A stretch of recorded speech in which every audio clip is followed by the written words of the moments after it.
Good evening students. आज हम लोग संगीत प्रेमी पौधा का बुक वर्क करेंगे। आपने इस कहानी को पढ़ चुका है, बहुत अच्छी कहानी है। इस कहानी में दर्शाया गया है कि एक पौधा किस तरह संगीत की धुन पर अपनी प्रतिक्रिया व्यक्त करता है।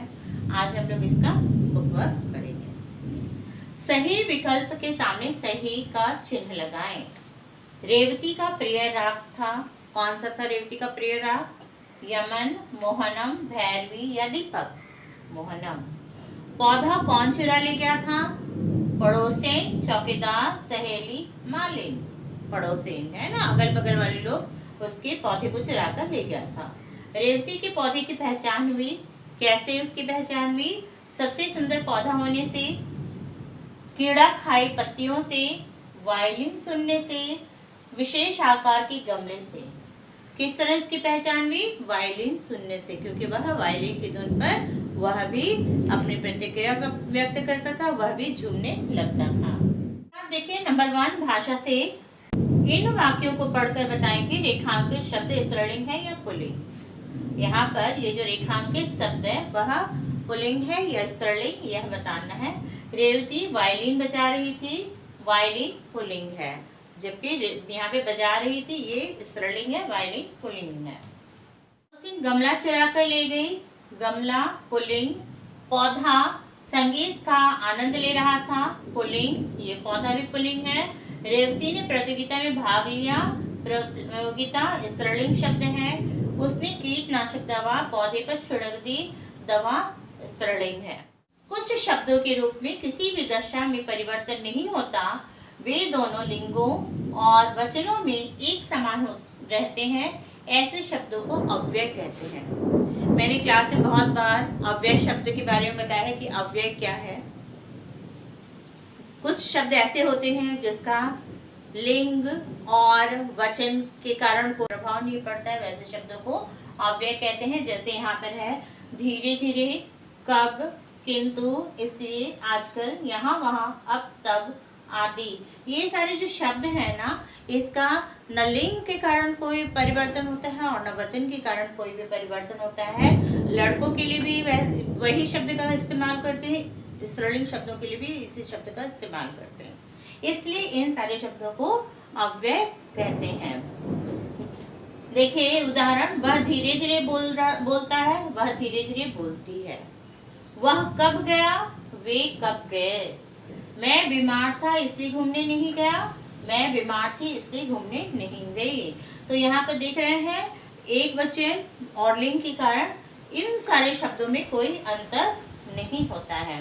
इसके बाद नीचे लिखे अव्यय शब्दों का वाक्यों में प्रयोग कीजिए। ये वाला हमने आपको ऑलरेडी करवा दिया है। शब्दकोश से अर्थ जानने की विधि। शब्दकोश यानी हिंदी डिक्शनरी। हिंदी डिक्शनरी जो होती है उसमें किस तरह शब्दों का अर्थ हम लोग जानते हैं। जिस शब्द का अर्थ देखना हो उसका पहला वर्ण देखते हैं, जैसे अल्फाबेटिकली ऑर्डर में, जैसे कब है तो कब का क देखेंगे पहला वर्ण। उस वर्ण का पृष्ठ खोलते ही पहले अनुस्वार और अनुनासिक लगे शब्द मिलेंगे। जैसे ही उसका पेज खोलेंगे उसमें सबसे पहले अनुस्वार और अनुनासिक वाला शब्द मिलता है। शब्दों का क्रम इस प्रकार होता है, अ से अ तक 11 स्वरों के पश्चात क से ह तक सभी व्यंजन। जैसे स्वर होते हैं फिर व्यंजन होते हैं, इसी तरह शब्दकोश में भी अ से लेकर ह तक के सारे व्यंजन, सारे स्वर और व्यंजन मिलेंगे।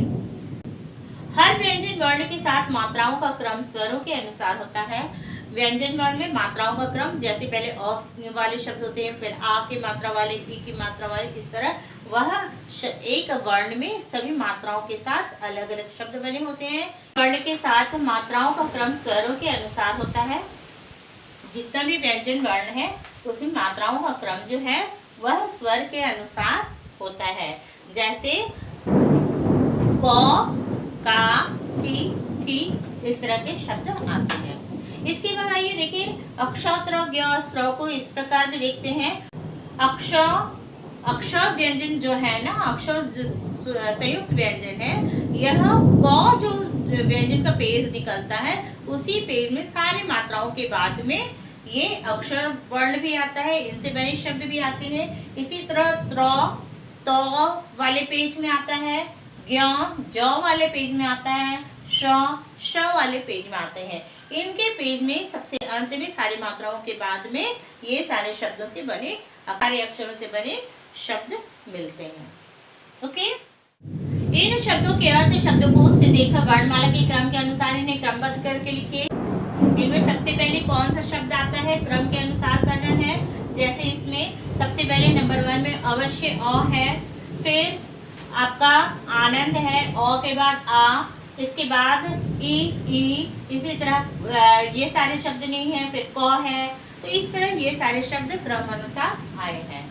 नेक्स्ट है विभिन्न वाद्यों की चित्र देखिए, इन्हें पहचान कर इनका नाम लिखिए। यहाँ पे बहुत सारे म्यूजिकल इंस्ट्रूमेंट दिए हुए हैं, वाद्य यंत्र दिए हुए। इसका नाम आपको लिखना है। हारमोनियम आप जानते हैं, तबला, गिटार, सितार, बांसुरी, डफली और ढोलक। सही उत्तर के सामने सही का चिन्ह लगाएं। कौन सा शब्द जातिवाचक संज्ञा नहीं है? जातिवाचक संज्ञा नहीं है। जातिवाचक क्या है? जिस शब्द से पूरे जाति के बारे में प्रकट हो वह जातिवाचक संज्ञा कहलाता है। जैसे यहाँ पे पौधा, फूल, डाली, सुगंध। यहाँ पे ये सुगंध है, इससे गंध के बारे में मालूम चलता है, यह विशेषण है, इसलिए यह जातिवाचक संज्ञा नहीं है। हृष्ट पुष्ट का शब्द भेद है। कौन सा शब्द भेद में आता है? ये संज्ञा है या सर्वनाम है, विशेषण या क्रिया विशेषण है। तो हृष्ट पुष्ट राजा यानी हृष्ट पुष्ट पौधा, पौधा का ये विशेषण है, विशेषता बता रहा है, इसलिए ये विशेषण शब्द है। इस प्रकार आपने संगीत प्रेमी पौधा का बुक वर्क किया, आपको अच्छी तरह से समझ में आ गया होगा। अगर किसी तरह का कोई डाउट होता है तो कल की गूगल मीट क्लास में हम लोग समझा देंगे। Okay, thank you.